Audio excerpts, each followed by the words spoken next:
Hi, we're here talking about employee engagement.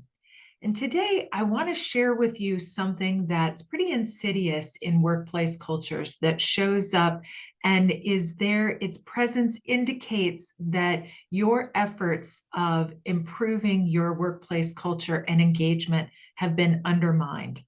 And that's the presence of blame.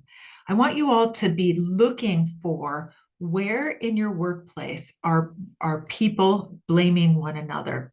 Is it maybe yourself, of course, but it could also be a colleague, it could be a direct report. If it shows up, there are some things happening beneath the surface that I'd like for you to be aware of. The first thing that blame indicates is that making a mistake within your company culture is unsafe.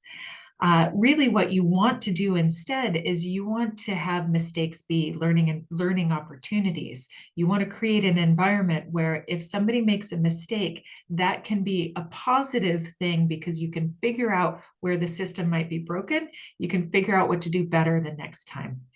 The second thing that blame indicates, or the existence of blame indicates in a culture, is that there's a scarcity of resources.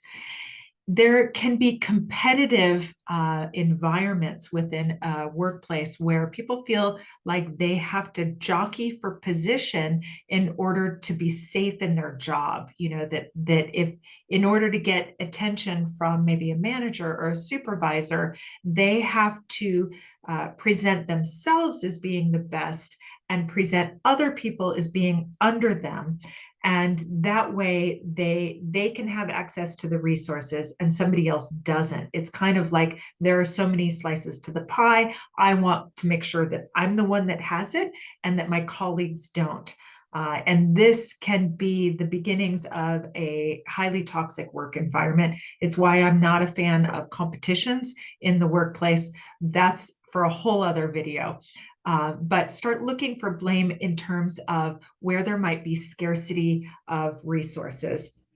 And then finally, I want you to pay attention to the idea that when blame exists, yes, it's true, it can be a resource for a problem to be fixed, but that's usually a band-aid, because what blame also does is it keeps innovation from occurring. So while a particular a particular problem might get fixed, it keeps innovation from occurring that gets to really the root of why the problem happened in the first place. And that's something that you really are going to want and need in order to deal with external work forces that can be holding you back.